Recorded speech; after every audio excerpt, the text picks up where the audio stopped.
We get to Rome, and if it's hard to quickly summarize the Greeks, it's even harder with the Romans. The key thing to remember here is that Roman civilization was heavily influenced by Greek culture and more or less became an extension of it as Roman scholars study and built on the works of Greek philosophers and scientists. Rome and Greece are often grouped together into what we call classical antiquity. Their similar cultures and society are often combined to be called the Greco-Roman world. Now, Rome's roots date back also to 700, 800 BC, but their prominence did not emerge until the end of the Greek dominance at around 100 BC, and this would last all the way to the fall of Rome in 476. Now, Rome's lasting influence is immense, to say the least. This is really considered probably the greatest empire in the history of the world, and they contributed to modern government, law, politics, engineering, art, architecture, technology, warfare, religion, language, society, you name it, the Romans put their stamp on it. The system of government created by the Romans was the inspiration for modern republics like here in the United States and in France. It achieved impressive technological and architectural feats, such as the construction of extensive systems of aqueducts and roads, as well as the construction of large monuments, palaces, and public facilities, many of which are still standing today. So this at the point would be in class, if we were together, where I would ask you guys what you usually think of when you think of Rome. Some of you would probably respond with Roman architecture, like the Colosseum, maybe Julius Caesar, or maybe some of the crazy, insane emperors like Nero and Caligula, or perhaps the gladiators. Now, most of these images that you have, or that you probably have of Rome, really come from the later periods of Roman history, both the Roman Republic and the Roman Empire.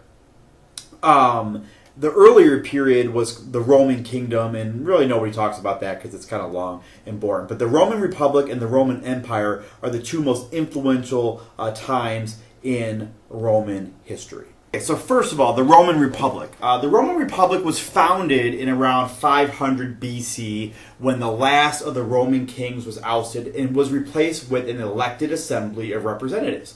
The Roman Republic established a constitution and set in place a series of checks and balances and a separation of powers. This should sound familiar as it became the model for our own government. However, different from our executive branch that has one elected executive, the Romans had two councils that were executives that kind of ruled together and usually balanced each other out, which doesn't sound like a terrible idea. And just like our government, the councils had to work alongside the Senate. And my guess is they were getting a lot more accomplished than our current Congress is now. So again, like in Greece, wars play a big part of early Roman history, such as the Punic Wars during the Roman Republic. The Punic Wars, without going into a lot of details, was a series of wars between the then Roman Republic and the ancient powerhouse known as Carthage. And this was a war fought over control of the Mediterranean. Now, if you're wondering who Carthage is located in what is today modern Tunisia on the northern coast of Africa. So I always think it's crazy as we study ancient history to learn that what today is a tiny, rather insignificant town in Tunisia was once a global power that challenged Rome for control of half the world.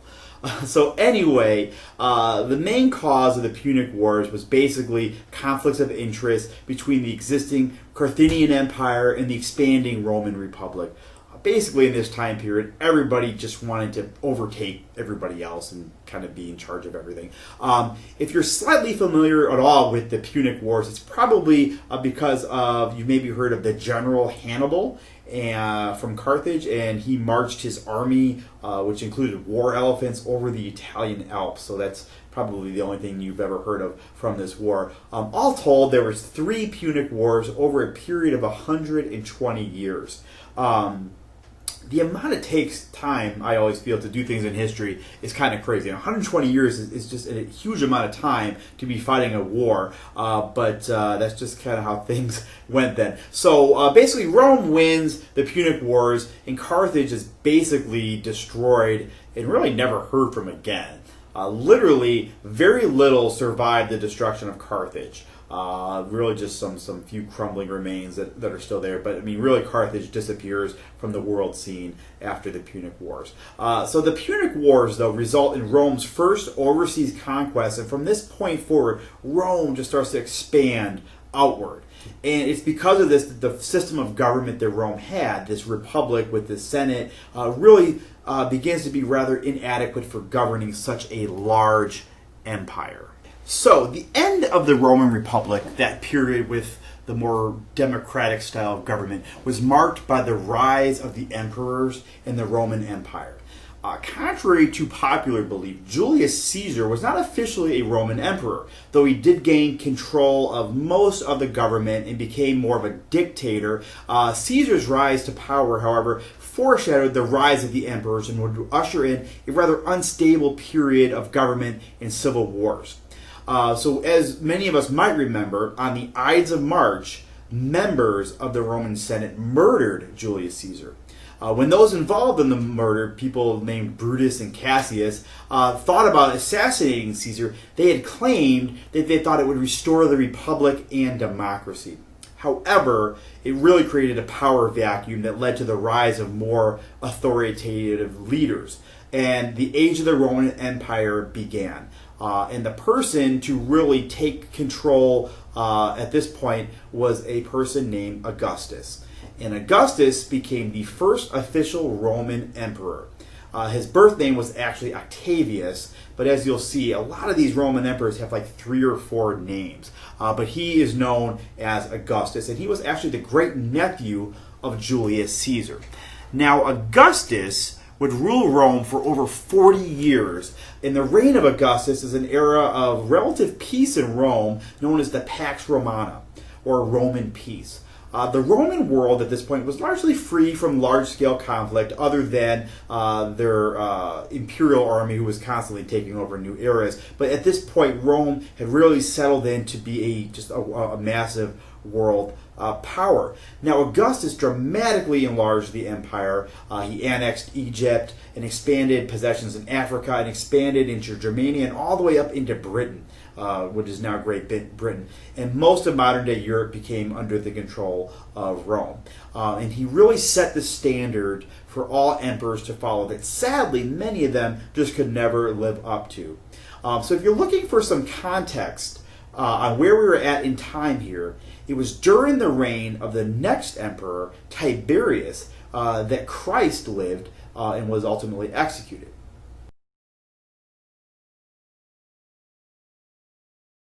The history of Rome's emperors is a separate, complex story that we really don't have the time to dive into. But there are a lot of really bad runs, some really crazy ones, and a few influential ones, such as Constantine and Justinian. If one of your main images of the Roman Empire comes from the movie Gladiator, this film takes place during the reign of the Emperor Marcus Aurelius around the year of 180, which is around the time that he dies and is succeeded by his son Commodus. So this is now roughly almost 170 years after the crucifixion of Christ. Now, Gladiator, the film, which is a great film if you haven't seen it, but Gladiator alludes to the common idea in Rome of military generals having a great deal of authority in government. As seen by Emperor Marcus Aurelius wanting the throne to go to his adopted son, a military general, instead of his actual son, Commodus, likely because Commodus was completely insane. The military represented one of the only ways for common people to rise in the ranks of politics if you weren't born into a noble family. Now, some other notable emperors, like I said, included both Constantine and Justinian. There is many others, but these two are the most influential and left the most lasting impression. Now, a common misconception is that Constantine, around the year 360 BC, was the emperor to officially convert Rome to Christianity. However, it was actually Theodosius who was the last emperor to rule the entire Roman Empire and the first to proclaim Christianity its official religion. Constantine himself converted to Christianity and became a Christian, and in doing so, this made Christianity a much more respectable religion, and Constantine helped incorporate Christianity into Roman culture, but paganism was still the official religion for about another 100 years. Now, much later in history, almost towards the end of the history of Rome, we see the Emperor Justinian, who was considered the last great Roman emperor. And although at this time the Roman Empire had already really divided into both the East and the West Empire, Justinian's lasting achievements was in the area of law. Justinian basically gave us a collection of writings on Roman law that became the basis of all Western law in Europe and even here in the United States today. So, I will kind of wrap this and we'll start a second look at more of the rise of Christianity and the fall of Rome and the onset of the Middle Ages and how those three areas are all uniquely intertwined. Thanks, guys.